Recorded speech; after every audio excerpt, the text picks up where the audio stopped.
ditambah 4 kuadrat. Sehingga hasilnya adalah 4 akar 2 kuadrat.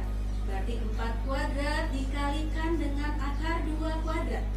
4 kuadrat itu 16, akar 2 dikuadratkan hasilnya 2. Sehingga 4 akar 2 adalah 16 kali 2 ditambah 16. Atau anak-anakku bisa hitung sebagai 16. Ini 16-nya kali 2, yang ini 16-nya kali 1. Sehingga boleh ditulis 16 kali 2 tambah 1. Atau akar 16 kali 3. Akar 16 kita peroleh 4.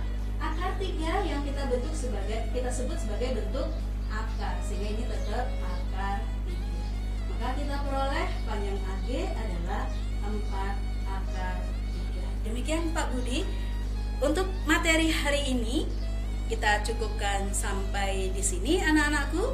Untuk pertemuan selanjutnya nanti anak-anakku kita mencoba membahas menghitung jarak titik dengan garis. Tapi sebelum belajar menghitung, pertemuan selanjutnya kita mencoba mendeskripsikan apa itu jarak titik dengan garis dan bagaimana cara menentukan jarak titik dengan garis. Hari ini Ibu cukupkan sekian. Semoga apa yang Ibu sampaikan bermanfaat, membuat anak-anak lebih pintar lagi. Cukup satu aja. Oke, Pak Andi gimana nih untuk hari ini? Sudah yang keberapa untuk memberikan pembelajarannya? Oke Pak Budi. Untuk hari ini, untuk mata pelajaran khususnya mata pelajaran saya, mata pelajaran bahasa Indonesia Pak Budi ya. Iya. Untuk kelas 10 ini untuk pertama kali Pak Budi. Oh iya. Saya menyampaikan pelajaran bahasa Indonesia materinya. Jadi saya dengan anak-anak kelas 10 baik MIPA 1 sampai dengan MIPA 3, IPS 1 dan IPS 2 ini komunikasi satu arah Pak Budi. Oh iya. Oke. Tapi kalau bagus. boleh jujur Pak Budi ya. Iya, gimana? Kalau belajar itu saya memang lebih sukanya itu kalau kita tatap muka. Oh iya betul. Iya. Tapi dengan kondisi Iya. seperti ini tidak berarti kita tidak harus mencari ilmu ya. Iya. Berdiam diri tidak. Betul. Ini tidak jadi alasan kita untuk kita hanya berdiam di rumah. Iya, tetap belajar. Iya. Iya. Kita bisa menggunakan media apapun Pak Budi ya. Betul, Zaman betul, Pak sekarang dengan alat komunikasi yang kita punya, kita bisa memanfaatkan itu untuk belajar. Dan Jadi tidak ada mudah-mudahan alasan iya, Pak, untuk mudah-mudahan kita anak-anak kita juga semua sudah punya Android Pak Andi Iya. ya. Kalaupun bukan punya Android, mungkin di radio itu bisa dibuka gelombangnya ya, frekuensinya itu 107,9 FM, nanti akan ditemukan di situ ya, Radio Pendidikan SMA Negeri 1 Adiluwi. Oke Pak Andi, untuk kembali menyikat waktu kan nanti beberapa materi juga akan disampaikan oleh bapak-bapak kita tentang ekonomi dan sejarah peminatan. Ini bisa langsung saja Pak Andi ya untuk menyampaikan materinya. Oke, waktu dan kesempatan kepada Bapak Andi kami persilakan Pak. Oke, terima kasih Pak Budi telah memberikan waktu saya untuk kita menyampaikan materi, yaitu tentang mata pelajaran bahasa Indonesia. Materi kita itu adalah teks laporan hasil observasi. Nah, untuk anak-anakku khususnya kelas 10, siswa-siswi SMA Negeri 1 Adiluwi, barangkali dengan Bapak khususnya mungkin banyak yang belum tahu. Bapak guru mata pelajaran bahasa Indonesia itu siapa sih? Kalau orang bahasa itu sering mengatakan tak kenal maka tak sayang. Untuk anak-anakku, makanya saya ingin memperkenalkan dulu dengan anak-anakku khususnya kelas 10 ya, baik MIPA maupun IPS ya. Nama Bapak itu Andi Cahyohan Handoko ya. Bapak mengajar kelas 10 ya, baik 10 MIPA 1, MIPA 2, MIPA 3, IPS 1 dan IPS 2. Insya Allah nanti kita bisa bertemu bertatap muka ya, ketika situasi sudah normal kita belajar bareng. Nah, untuk saat ini kita mungkin belajar daring ya.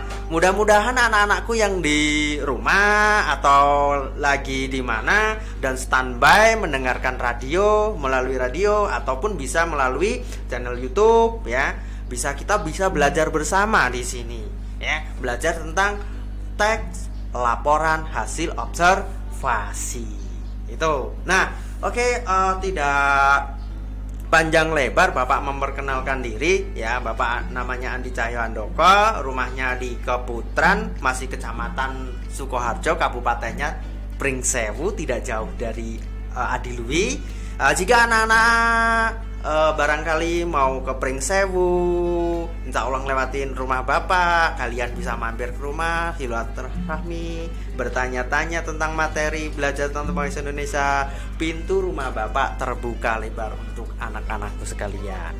Nah, oke, kita belajar teks laporan hasil observasi. Saya yakin anak-anakku semuanya di waktu di SMP ataupun di MTS, kalian sudah pernah mendengar observasi atau sudah mendengar teks laporan observasi. Kira-kira masih ingat nggak ya apa itu teks observasi? Saya yakin mungkin dulu lupa. Kalau sekarang nggak ingat apa itu bedanya sama. Saya yakin masih banyak yang ingat ya laporan hasil observasi. Nah, teks laporan itu adalah teks yang berisi penjabaran umum atau melaporkan sesuatu berupa hasil dari pengamatan. Jadi, teks laporan hasil observasi itu isinya adalah penjabaran umum atau melaporkan sesuatu dari hasil pengamatan atau observasi. Nah, teks hasil observasi itu bisa dikatakan menyampaikan informasi, Pak. Iya. Teks laporan observasi itu boleh dikatakan suatu berita atau informasi yang dibuat ya berdasarkan pengamatan.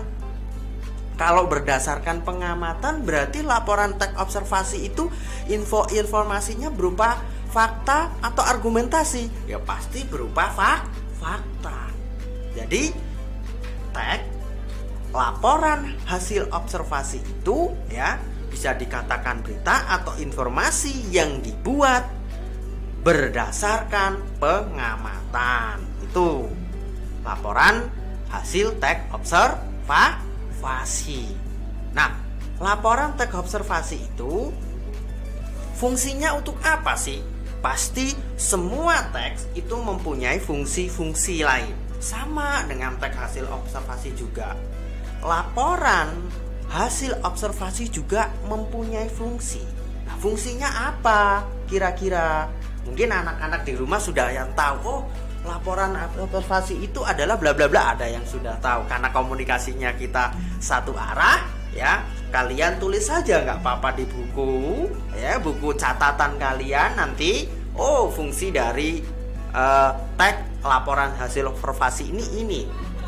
Boleh, ataupun boleh juga langsung ke WA Bapak di 085768385669. Itu langsung komunikasi dengan Bapak melalui WA juga. Itu. Nah, Bapak terangkan lagi fungsi teks laporan hasil observasi.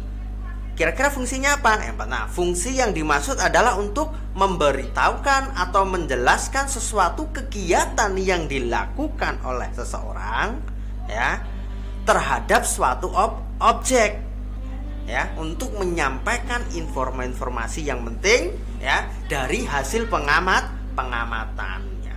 Nah, tujuannya apa? Tujuan dari teks laporan hasil observasi.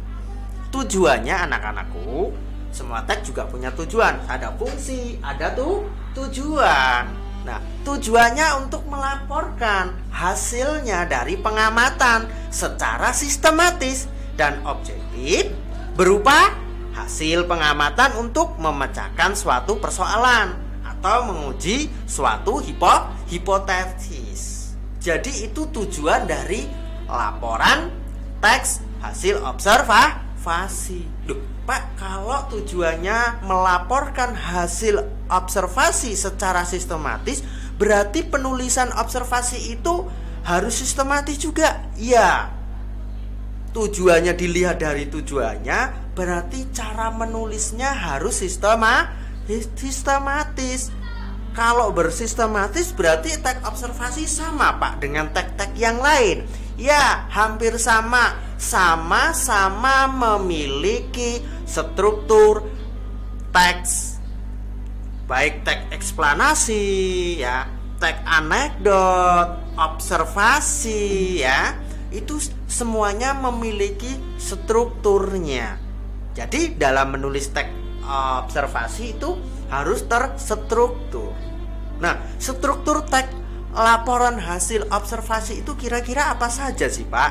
Nah, struktur ya, teks laporan hasil observasi itu dibagi menjadi 3. Mungkin anak-anakku masih ingat di SMP atau MTS dulu Bapak Ibu gurunya pernah menyampaikan struktur teks hasil observasi ada 3 bagian. Saya yakin masih ada yang ingat ya. Kita ulangi lagi. Karena observasi di pembelajaran di SMP juga kelas 3 kalau tidak salah itu juga sudah dibahas. Tapi di SMA kita bahas akan lebih dalam. Nah, tujuannya nanti mudah-mudahan anak-anakku semuanya bisa menganalisis, mengidentifikasi hasil laporan observasi ini, baik dari segi strukturnya. Nah, di sini kita akan berbicara strukturnya. Struktur laporan hasil observasi yang pertama itu disebut dengan pernyataan umum atau juga boleh dikatakan klasifikasi. Itu struktur yang pertama. Nah, pernyataan umum atau klasifikasi itu apa sih, Pak? Pernyataan umum ya dalam teks laporan hasil observasi isinya apa? Isinya berupa pembukaan atau pengantar hal yang akan disampaikan ya, melalui teks hasil observasi. Terus yang kedua itu, yang pertama ada pernyataan umum atau klarifikasi, yang kedua ada deskripsi bagian. Deskripsi bagian ini berisi hal tentang objektif yang akan dikaji ya, menjelaskan secara garis besar pemahaman tentang hal tersebut. Nah, menjelaskan secara detail tentang objek atau bagian-bagian deskripsi ya, yang akan disampaikan melalui observasi tersebut. Jadi bagian deskripsi bagian ini dalam observasi ini adalah isinya hal-hal yang umum ya, yang dikaji berdasarkan objek itu. Terus yang ketiga itu ada disebut dengan deskripsi manfaat. Nah, deskripsi manfaat menunjukkan bahwa setiap objek yang diamati memiliki manfaat atau boleh juga memiliki fungsi dalam kehidupan kita. Nah, itu adalah struktur teks laporan hasil observasi. Anak-anakku bisa lihat ya, praktek membuat laporan hasil observasi. Ngamati apa, Pak, kira-kira ya? Ngamatinya bisa ngamati tentang alam ya, tentang fenomena, tentang lingkungan di tempat tinggal kita ya. Diamati, buat laporan berdasarkan hasil pengamatannya. Ketika membuat hasil teks observasi ya, kalian harus ingat teks observasi terdiri dari 3 struktur tadi ya. 3 struktur tadi. Dalam setiap teks observasi harus memuat 3 struktur tadi ya. Yang pertama ada yang disebut pernyataan umum tadi ya. Terus yang kedua ada yang disebut dengan deskripsi bagian, dan yang ketiga ada deskripsi manfaat. Jadi teks struktur yang baik memuat 3 bagian tadi dalam strukturnya. Nah, itu tentang struktur teks laporan hasil observasi. Nah, yang selanjutnya setelah ada strukturnya, laporan hasil observasi ya, atau teks laporan hasil observasi itu mempunyai kaidah kebahasaan. Sama juga dengan teks yang lain. Teks yang lain juga mempunyai kaidah kebahasaan. Nah, teks observasi ini kaidah kebahasanya apa saja? Si kira-kira masih ada yang ingat? Anak-anakku yang lagi di rumah mungkin ingat ini dulu di sekolah pernah diajarkan oleh Bapak Ibu guru kaidah kebahasaan observasi. Ini masih ingat lah, insya Allah masih ingat anak-anakku di semua di rumah ataupun di mana saja yang sedang mendengarkan siaran daring mata pelajaran pendidikan bahasa Indonesia. Oke, kaidah kebahasaan teks laporan hasil observasi yang pertama itu menggunakan apa? Menggunakan kata benda atau nomina. Nah, kata benda atau nomina adalah kata yang mengacu kepada suatu benda konkret maupun abstrak. Nah, kata benda berfungsi sebagai apa? Sebagai subjek, objek, perlengkapan, dan keterangan. Ya, itu kata benda. Terus lanjut ya. Kata benda ya, itu dapat kita bedakan ya. Contoh, kata diingkari dengan kata bukan gula, bukan rumah ya, bukan mimpi. Itu kata-kata benda. Terus selanjutnya setelah ada kata benda atau nomina ya, di dalam teks laporan hasil observasi ada yang disebut dengan frasa verbal. Frasa verbal atau frasa kerja atau frasa verbal adalah frasa yang didistribusinya sama dengan kata kerja. Contoh kalimat, perhatikan Kak. Adik sejak tadi akan menulis dengan pensil baru. Nah, frasa verbalnya menulis atau gimana? Akan menulis. Itu menunjukkan menulis, akan menulis, menunjukkan kata distribusikan dengan kata kerja. Nah, yang selanjutnya ada frasa nomina. Frasa benda atau frasa nomina adalah frasa yang didistribusikan sama dengan kata benda. Unsur pusat frasa benda yaitu kata benda. Contoh kalimatnya nih. Dia menerima hadiah ulang tahun.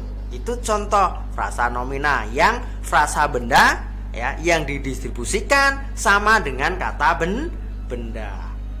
Nah, itu tentang kaidah-kaidah kebahasaan dalam sebuah teks laporan hasil observasi. Oke anak-anakku, untuk jeda sambil kalian ya. Oke, kami persilakan Pak Andi untuk menyampaikan materi selanjutnya. Oke, terima kasih kepada Pak Budi telah memberikan waktu untuk yang tadi sudah kita selingi sebuah lagu. Untuk anak-anakku, khususnya kelas 10, kita lanjutkan materi pembelajaran kita yaitu dengan mata pelajaran bahasa Indonesia. Ya. Tadi kita bicara tentang kaidah kebahasaan laporan teks hasil observasi. Nah, kaidah kebahasaan dari sebuah teks observasi, Bapak ulangi tadi ya. Tadi kita bahas, kaidah kebahasaan teks hasil observasi itu adalah ada yang disertakan menggunakan kata benda atau nomina, ya kan? Terus ada frasa verbal, ada frasa nomina, ya. Itu tadi kita bicarakan. Nah, kita lanjutkan lagi. Nah, selain kata-kata tersebut, ya, dalam sebuah laporan hasil observasi tentunya juga menggunakan konjungsi. Mungkin anak-anak tahu apa itu konjungsi atau juga ada yang belum tahu. Konjungsi itu merupakan kata penghubung. Ya, jadi diingat.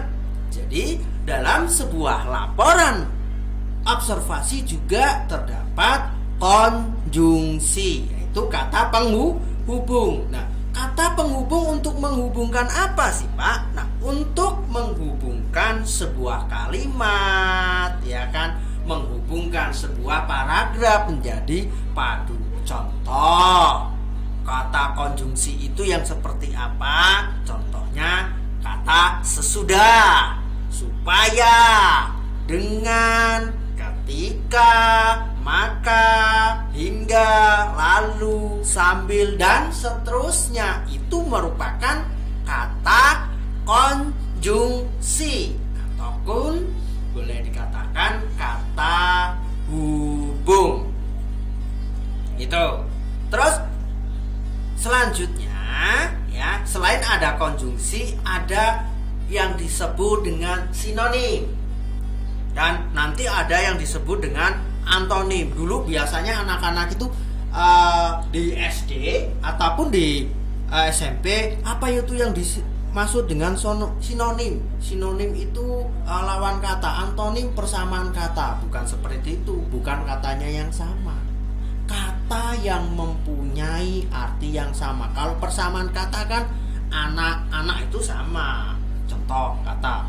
Nanti sampai di situ kita bahas kata sinonim dulu dalam kaidah kebahasaan teks eksplanasi. Observasi. Maaf, bukan eksplanasi tapi observasi. Ada persamaan kata atau sinonim. Sinonim itu adalah pertalian dua kata atau lebih yang memiliki makna yang sama atau hampir sama. Nah, satu kata bersinonim dengan kata yang lain apabila dalam kalimat yang sama kata-kata tersebut dapat saling menggantikan atau kata-kata yang memiliki kesamaan arti secara struktur ataupun leksikal dalam berbagai urutan kata-kata sehingga memiliki daya tukar yang sama. Contoh, ada kata hemat dengan irit, ya itu hampir sama kan. Ciri dengan tanda, benar dengan betul, agar, supaya, rajin, giat, ya. Nah, itu bisa menggantikan kata-kata tersebut. Jadi kalau kalian, pemahaman kalian, sinonim memiliki kata yang sama, bukan, ya. Kata yang memiliki arti yang sama. Ada hamil dan bunting. Maknanya sama enggak? Sama. Katanya beda? Beda. Jadi kata yang mempunyai makna yang sama atau arti yang sama. Nah, itu yang disebut dengan sinonim. Kadang-kadang anak-anakku semuanya ini terjebak, kepleset. Wah, sinonim kata-kata persamaan kata, bukan, tapi kata yang mempunyai makna atau arti yang sama. Itu contoh-contohnya, ada bunting, hamil, kan sama maknanya, ya. Hemat, irit, rajin, giat, ya kan, dan lain sebagainya. Tuh.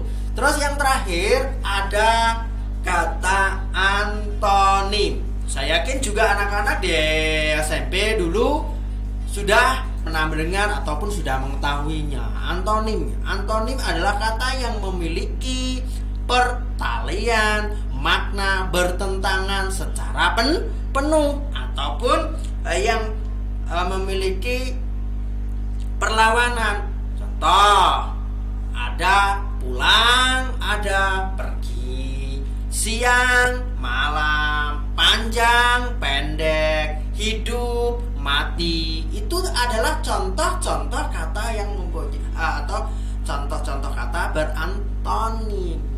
Nah, itu. Oke anak-anakku, itulah terkait dengan kaidah kebahasaan hashtag laporan hasil observasi dan strukturnya. Nah, untuk pembelajaran lebih lanjutnya, anak-anakku bisa lihat YouTube, ya, tonton YouTube di channel SMA Negeri 1 Adiluwe, khususnya mata pelajaran Bahasa Indonesia. Kalian bisa lihat di sana, ya, tentang materi teks laporan hasil observasi. Nah, jika anak-anak pengen bertanya, boleh, ya, anak-anak khususnya kelas 10, siswa-siswaku, anak-anakku, silahkan kalian bertanya tentang materi laporan hasil observasi melalui WA, ya, nomor Bapak WhatsApp di 085768238569, ataupun juga boleh di Classroom.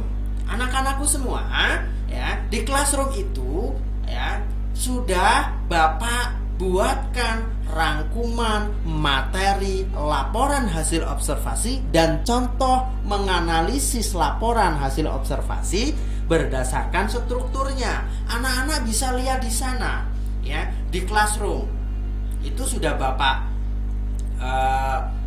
kirim di Classroom. Kalian bisa download, bisa kalian pelajari, bisa baca.